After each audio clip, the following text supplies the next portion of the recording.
بسم اللہ الرحمن الرحیم۔ السلام علیکم۔ میں اپنے ماں باپ کا سب سے بڑا بیٹا تھا۔ میرے بعد میری ایک ہی بہن تھی۔ میرا باپ دوسرے شہر جا کر کاروبار کرتا تھا، لیکن کئی دن گھر نہ آتا۔ اماں میرے ابا کا انتظار کرتی رہتی۔ ایک دو ہفتوں کے بعد جب میرا باپ گھر لوٹتا تو میری اماں اس سے پوچھنے لگتی کہ آپ اتنے دن گھر چکر کیوں نہیں لگاتے؟ تو میرے ابا کاروبار کا کوئی نہ کوئی بہانہ بنا دیتے۔ اس طرح میری اماں میرے ابا کی بات سن کر خاموش ہو جاتی، کیونکہ ابا کے پاس ہماری ہر بات کا کوئی نہ کوئی جواب ضرور ہوتا تھا، اس لیے ان سے بحث کرنے کا کوئی فائدہ نہیں تھا۔ لیکن میری اماں نے ان سے اتنا ضرور کہا تھا کہ بچوں کو اب اسکول میں داخل کروانا ہے، ان کی ضروریات بڑھ رہی ہیں، میں اکیلی ان پر توجہ نہیں دے سکتی، اس لیے آپ اپنا کاروبار اسی شہر میں لے کر آئیں تاکہ بچوں پر بھرپور توجہ دی جا سکے۔ لیکن ابا نے اماں کی بات سنتے ہوئے غصے سے کہا کہ میں اتنا بڑا کاروبار اس شہر میں لے کر آ نہیں سکتا، کیونکہ دوسرے شہر میں میرا کاروبار پھیلا ہوا ہے، تمہیں ہی اپنے بچوں پر توجہ دینی ہوگی۔ تم واحد عورت نہیں ہو جو اپنے بچوں کو سنبھالے گی، دنیا میں ایسی کئی عورتیں ہیں جو اپنے بچوں کو اکیلی ہی سنبھالتی ہیں، ان کی ضروریات کا خیال رکھتی ہیں۔ میری ماں ان کی باتوں پر خاموش ہو گئی، اس لیے میری ماں اکیلے ہی ہمیں پالنے لگی۔ شروع میں تو میرا باپ گھر کے خرچے کے لیے پیسے دے دیتا تھا، لیکن آہستہ آہستہ انہوں نے وہ بھی دینے بند کر دیے۔ میری ماں نے میرے باپ سے اس بارے میں بھی کئی بار سوال کیا۔ میرے باپ نے یہ کہنا شروع کر دیا تھا کہ مجھے کاروبار میں نقصان ہونا شروع ہو گیا ہے، اس لیے مجھ سے گھر کے اخراجات پورے کرنا مشکل ہو رہا ہے۔ میرا باپ یہ بات کر کے آزاد ہو گیا، لیکن میری ماں کو تو ہماری ضروریات کی اور گھر کے اخراجات کی فکر پڑ چکی تھی۔ میری ماں کوئی اتنی زیادہ پڑھی لکھی نہیں تھی، لیکن ان کے پاس ایک ہنر تھا جس کو وہ استعمال کر سکتی تھی، اور ہنر یہ تھا کہ وہ کڑھائی اور سلائی کا کام بہت اچھے طریقے سے کر لیتی تھی۔ میری ماں نے اسی کام کو اپنا ذریعہ معاش بنانے کا فیصلہ کیا۔ میرے دادا جان تو وفات پا چکے تھے، لیکن میری دادی یہ ساری صورتحال دیکھ کر پریشان ہوتی رہتی اور میری ماں سے معافی مانگتی رہتی تھی کہ ہم تمہیں اس مقصد کے لیے اس گھر میں نہیں لے کر آئے تھے کہ تم محنت کرتی پھرو۔ میں تم سے معافی مانگتی ہوں کہ میرا بیٹا تمہارا اور اپنے بچوں کا خرچہ نہیں اٹھا رہا۔ میری ماں میری دادی کے ہاتھ پکڑتی اور ان سے کہتی کہ اس میں آپ کا کیا قصور ہے؟ آپ نے تو ان کو کئی بار سمجھانے کی کوشش کی ہے، لیکن ان کے دماغ میں یہ بات نہیں بیٹھتی۔ اس طرح میری ماں محلے والوں کے کپڑے سلائی اور کڑھائی کرتی رہتی، اور اسی کام کی وجہ سے ان کی صحت خراب رہنے لگی۔ میں اپنی عمر سے بڑھ کر کافی زیادہ چیزیں سوچنے لگا تھا اور سب چیزوں کو سمجھنے لگا تھا۔ میں نے کئی بار اپنی ماں سے کہا کہ اب میں پڑھائی چھوڑ دیتا ہوں اور کسی نہ کسی کام پر چلا جاتا ہوں تاکہ آپ کو زیادہ محنت نہ کرنی پڑے، لیکن میری ماں ہر دفعہ مجھے منتیں اور واسطے دے کر اس کام سے منع کر دیتی، اس لیے میں ان کی بات مجبوراً مان لیتا۔ اسی طرح وقت گزرتا رہا۔ میری ماں وقت سے پہلے بوڑھی ہو چکی تھی اور اب میری دادی بھی وفات پا چکی تھی۔ اب تو کئی سال ہو گئے تھے، میرے باپ نے تو گھر کی طرف نگاہ اٹھا کر بھی نہیں دیکھا تھا۔ اب ہمارا دل بھی سخت ہو چکا تھا۔ ہم نے بھی کبھی اپنی ماں سے اپنے باپ کے بارے میں سوال نہیں کیا تھا، کیونکہ جب بھی ہم اپنی ماں سے اپنے باپ کے بارے میں سوال کرتے تھے تو وہ کئی دن پریشان ہوتی تھی، اور ہم بہن بھائی اپنی ماں کو پریشان نہیں دیکھ سکتے تھے۔ میری ماں نے دن رات محنت کی۔ میں میٹرک کے امتحان پاس کر چکا تھا اور میری ماں یہ چاہتی تھی کہ میں مزید تعلیم حاصل کروں، لیکن میری انا یہ گوارا نہیں کرتی تھی کہ میری ماں سارا دن کپڑے سلائی کرتی رہے اور ان کا جوان بیٹا آرام سے زندگی گزارے۔ میں نے اپنی ماں سے کہا کہ میں نے آپ کی بات مانی ہے، لیکن اب آپ کو میری بات ماننا پڑے گی۔ میں مزید تعلیم حاصل نہیں کروں گا، بلکہ میں محنت کروں گا تاکہ گھر کے اخراجات میں آپ کی مدد کروا سکوں۔ میری ماں نے جب یہ سنا تو ان کی آنکھوں میں آنسو آ گئے۔ انہوں نے کہا کہ تمہارے باپ جس کا فرض تھا کہ گھر کے اخراجات کو دیکھتا اور اپنے بچوں کی ضروریات کو دیکھتا، اس نے ان تمام ضروریات سے منہ پھیر لیا، اور اب جب کہ تم لوگوں کا وقت تھا کہ تم لوگ تعلیم حاصل کرتے اور بے فکری کی زندگی گزارتے، لیکن اس عمر میں تم لوگوں کے کندھوں پر بھی ذمہ داری کا بوجھ پڑ چکا ہے۔ میں نے اپنی ماں کے کندھوں پر ہاتھ رکھا اور کہا کہ اب آپ کو پریشانی لینے کی ضرورت نہیں ہے۔ میں روزانہ کوئی کام ڈھونڈنے کے لیے گھر سے نکل جاتا، لیکن سارے دن کی مشقت کے بعد کوئی بھی کام میرے پاس نہ ہوتا، کیونکہ جس کام کے لیے بھی میں جاتا تو ہر کوئی مجھ سے اس کام کے بارے میں تجربہ مانگتا تھا، لیکن میرے پاس تو کسی بھی چیز کا کوئی تجربہ نہیں تھا، اور نہ ہی میری کوئی تعلیم اتنی زیادہ تھی کہ میں کوئی پڑھی لکھی نوکری کر سکتا۔ اس لیے ایک ہفتے کے اندر ہی میں مایوس ہو چکا تھا، لیکن اس مایوسی کی میں نے گھر والوں کو بھنک نہیں پڑنے دی اور میں نے اپنی کوشش جاری رکھی۔ لیکن میری ماں میرے چہرے کی پریشانی دیکھ کر اندازہ لگا چکی تھی۔ وہ میرے پاس آئی اور کہنے لگی کہ تم خود کو ایسے کیوں تھکا رہے ہو؟ پہلے اچھی تعلیم حاصل کرو، پھر ہی کوئی تمہیں اچھی نوکری ملے گی، ورنہ تمہیں کوئی مزدوروں والا کام ہی ملے گا۔ میں بھی اپنی ماں کی بات سے اتفاق کرتا تھا۔ میرا بھی یہی ارادہ تھا کہ میں دن کے وقت کوئی کام کر لیا کروں گا اور رات کے وقت پرائیویٹ ہی اپنی تعلیم جاری رکھوں گا۔ میں نے اپنی ماں سے کہا کہ آپ مجھے مزید کوشش کر لینے دیں، اگر میں نوکری حاصل نہ کر سکا تو پھر میں آپ کی بات مان لوں گا۔ یہ بات سن کر وہ مطمئن ہو چکی تھی۔ ایک دن میں نوکری ڈھونڈتے ہوئے کافی تھک چکا تھا اور گرمی بھی بے تحاشا تھی، اور میں تھکا ہارا سڑک کنارے درخت کے نیچے بیٹھا ہوا تھا۔ اب تو میں بھی مایوس ہو چکا تھا اور میں ہمت ہارتا جا رہا تھا کہ میرے پاس ایک گاڑی رکی اور اس کار میں سے ایک عورت نکلی جو دیکھنے میں کافی پروقار لگ رہی تھی، اور اس کے لباس اور کار کو دیکھ کر لگ رہا تھا کہ وہ کوئی بہت ہی امیر عورت ہے۔ میں نے جب اس کو خود کے پاس کھڑا دیکھا تو میں ایک دم سے کھڑا ہو گیا۔ اس عورت نے اپنی آنکھوں پر کالے چشمے چڑھائے ہوئے تھے اور سر پر دوپٹہ اوڑھ رکھا تھا۔ وہ میری طرف دیکھ کر کہنے لگی کہ مجھے تم کافی پریشان دکھائی دے رہے ہو، تمہیں کیا مسئلہ ہے؟ تم مجھے اپنی پریشانی بتا سکتے ہو۔ جب میں نے اس عورت کی بات سنی تو میں حیران رہ گیا کہ یہ کون اجنبی عورت ہے اور میرے پاس کھڑی ہو کر میری پریشانی پوچھ رہی ہے، اور میں کسی اجنبی اور غیر عورت کو اپنی پریشانی کیوں بتاؤں؟ میں نے اس عورت سے کہا کہ مجھے کوئی پریشانی نہیں ہے۔ اس طرح میں اپنی بات کہہ کر آگے چل پڑا، لیکن اس عورت نے مجھے دوبارہ پیچھے سے آواز دی اور کہا کہ ہو سکتا ہے میں تمہاری کوئی مدد کر سکوں، یا تمہیں کوئی کام کی ضرورت ہو تو میں تمہیں کوئی کام دے سکتی ہوں۔ جب یہ الفاظ میں نے اپنے کانوں سے سنے تو میں ایک دفعہ پلٹ کر اس عورت کی طرف دیکھنے لگا اور کچھ سوچنے لگا۔ چند منٹ سوچنے کے بعد میں اس عورت کی طرف بڑھا اور کہنے لگا کہ مجھے کام کی ضرورت ہے، اور مجھے یہ بھی پتا ہے کہ آپ مجھے یہ کام نہیں دیں گی کیونکہ آپ سب سے پہلے اس کام کا تجربہ پوچھیں گی، لیکن میرے پاس کوئی تجربہ نہیں ہے۔ میں کوئی کام کروں گا تو ہی مجھے تجربہ حاصل ہوگا نا۔ اس عورت نے میری بات سنی تو وہ مسکرانے لگی۔ میں اس کے چہرے کی مسکراہٹ دیکھ کر حیران ہو گیا کہ اس میں ہنسنے والی کون سی بات ہے جو یہ مسکرا رہی ہے۔ وہ کہنے لگی کہ میں نے تمہیں پہلے ہی کہا تھا کہ میں تمہاری مدد کر سکتی ہوں، تو تمہیں کسی بات کی پریشانی لینے کی کوئی ضرورت نہیں ہے، تم میرے ساتھ کار میں بیٹھ جاؤ۔ میں اس کی بات سن کر گھبرا گیا، کیونکہ میری اماں نے ہمیں اس بات کی سختی سے تاکید کی تھی کہ کسی اجنبی پر یقین اور اعتماد نہیں کرنا، اور نہ ہی کسی کے ساتھ اس کے گھر جانا ہے۔ میں یہ باتیں سوچ رہا تھا اور یہ بھی سوچ رہا تھا کہ یہ عورت میری مدد کے لیے کہہ رہی ہے۔ اگر میں اس کی بات ماننے سے انکار کر دیتا اور اس کی بات نہ مانتا تو ہو سکتا ہے کہ مجھے کوئی کام نہ ملے اور بعد میں مجھے پچھتانا پڑے۔ اس طرح میری اس پریشانی پر میرے گھر کی ضروریات غالب آ گئیں اور میں اس عورت کے ساتھ بیٹھ گیا، لیکن دل میں مختلف دعاؤں کا ورد کرتا رہا۔ کافی دیر کار چلتی رہی اور پھر کار ایک پوش ایریا میں آ کر رکی۔ میں اس علاقے کے مکانات دیکھ کر حیران رہ گیا۔ وہ کوئی چھوٹے مکان نہیں تھے بلکہ بڑے بڑے بنگلے اور کوٹھیاں تھیں۔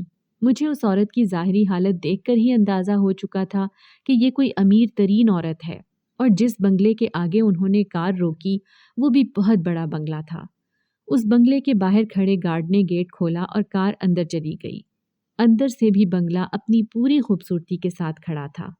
میں منہ کھولے بنگلے کے دائیں بائیں دیکھ رہا تھا کہ اس عورت کی آواز میرے کانوں میں پڑی اور وہ کہنے لگی کہ کار سے اتر جاؤ اور میرے پیچھے آؤ۔ میں اپنی اس حرکت پر شدید شرمندہ ہوا کہ وہ کیا سوچ رہی ہوگی، اس لیے میں نے اپنے سر کو جھٹک دیا اور اس کی بات کو مانتے ہوئے اس کے پیچھے چلنے لگا، لیکن اب میں نے اپنی نظر نہ اٹھائی اور میں سیدھا اس عورت کے پیچھے ہی چل رہا تھا۔ اس عورت نے گھر کے اندر داخل ہو کر مجھے ایک صوفے پر بیٹھنے کے لیے کہا۔ میں اس کی بات مانتے ہوئے صوفے پر بیٹھ گیا۔ اس عورت نے کہا کہ تم کچھ دیر انتظار کرو۔ اب میں نے دائیں بائیں دیکھنے کی ہرگز بھی غلطی نہیں کی تھی۔ مجھے صرف اپنے کام سے ہی مطلب تھا۔ جس کام کے لیے میں یہاں آیا تھا مجھے وہی کرنا تھا۔ باقی میں اس گھر کی خوبصورتی دیکھ کر خود احساس کمتری کا شکار نہیں ہونا چاہتا تھا۔ کچھ دیر کے بعد وہ عورت آئی اور کہنے لگی کہ میں تمہیں ایک کام دیتی ہوں، کیا تم وہ کر لو گے؟ میں نے جب اس عورت کی بات سنی تو میں نے کہا کہ آپ مجھے کام بتائیں، پھر ہی میں آپ کو بتاؤں گا کہ میں وہ کام کر سکتا ہوں یا نہیں۔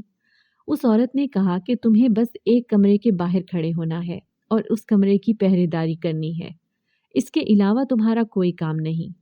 میں اس کی بات سن کر حیران رہ گیا کہ یہ کون سا کام ہے۔ اس عورت نے کہا کہ اس کام کے تمہیں مہینے میں 1,00,000 روپیہ ملے گا۔ میں اس عورت کی بات سن کر حیران رہ گیا کہ صرف ایک کمرے کی پہرہ داری کرنے کے 1,00,000 روپے ملیں گے۔ مجھے یہ کام ٹھیک نہیں لگ رہا تھا، مجھے یہ کام غیر قانونی لگ رہا تھا، اس لیے میں کسی ایسے کام میں نہیں پڑنا چاہتا تھا۔ اس لیے میں نے اس عورت کو اس کام کے کرنے سے انکار کر دیا اور کہا کہ میں یہ کام نہیں کر سکتا، اور میں جلد ہی اس کے بنگلے سے نکل آیا۔ میں خود کو کوسنے لگا کہ میں کیوں اس عورت کے ساتھ کار میں بیٹھ کر گھر آ گیا تھا۔ اب میں واپس اپنے گھر آ گیا، لیکن گھر والوں سے میں نے اس بات کا ذکر نہیں کیا۔ لیکن میرے چہرے پر شدید پریشانی تھی، اور یہ پریشانی میری دن بدن بڑھتی جا رہی تھی، کیونکہ نہ تو مجھے کوئی کام مل رہا تھا اور گھر کے حالات مزید خراب ہوتے جا رہے تھے، کیونکہ میری ماں اب بیمار رہنے لگی تھی۔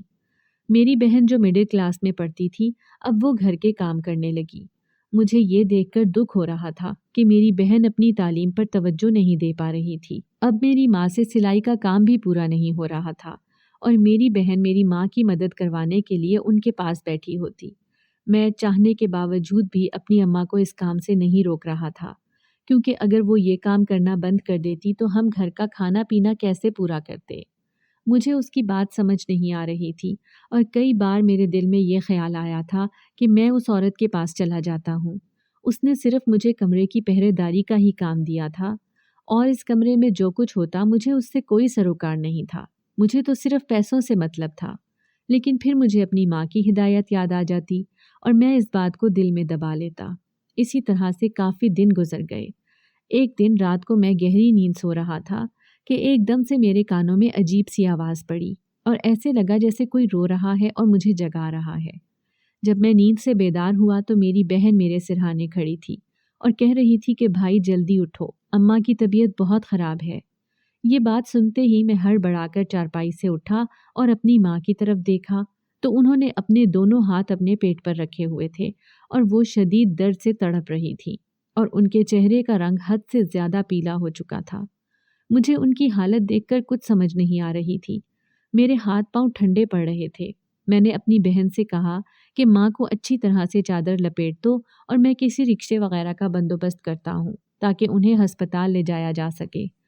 اتنی رات کو کسی رکشے والے کا آسانی سے مل جانا بھی غنیمت تھا، اس لیے میں بھاگتا ہوا گلی سے مین سڑک پر گیا اور سڑک پر دائیں بائیں دیکھنے لگا، لیکن کوئی بھی رکشہ نظر نہیں آ رہا تھا۔ میری آنکھوں میں آنسو آ رہے تھے کہ مجھے دور سے ایک رکشہ آتا ہوا دکھائی دیا۔ میں نے اس کو ہاتھ ہلا کر کھڑا کیا اور دیکھا کہ اس میں ایک بزرگ آدمی بیٹھا ہوا ہے جس کی سفید داڑھی ہے۔ اس نے کہا کہ بیٹا کیا بات ہے، اتنے پریشان کیوں نظر آ رہے ہو؟ تو میں نے کہا کہ میری ماں شدید بیمار ہے، انہیں ہسپتال لے کر جانا ہے، آپ گلی تک آ جائیں۔ اس طرح وہ رکشے والا گلی تک آیا۔ میں بھاگتا ہوا گھر گیا اور اپنی بہن کی مدد سے اپنی ماں کو سہارا دیتے ہوئے رکشے میں لا کر بٹھایا اور سرکاری ہسپتال میں انہیں ایمرجنسی میں داخل کروایا گیا۔ میری ماں کو کافی عرصے سے جگر کا مسئلہ آ رہا تھا، لیکن بھرپور توجہ، دوائی اور خوراک نہ ملنے کی وجہ سے یہ مسئلہ شدید صورتحال اختیار کر چکا تھا۔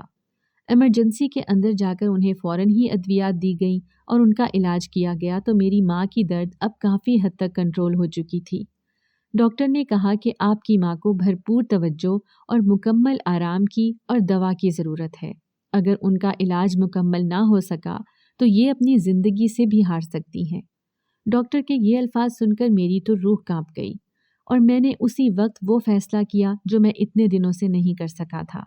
میں نے یہ فیصلہ کیا کہ میں اس عورت کے پاس جاؤں گا اور اس نے جس کام کے لیے مجھے آفر کی تھی میں اس کی آفر کو قبول کر لوں گا، کیونکہ اس کے علاوہ میرے پاس کوئی بھی راستہ نہیں تھا۔ میں نے جیسے تیسے وہ رات گزاری۔ اگلے دن میں اپنی ماں کو لے کر گھر آ گیا اور میں نے اپنی بہن سے کہا کہ میری ماں کا اچھے طریقے سے خیال رکھنا، میں کچھ دیر تک واپس لوٹ آؤں گا۔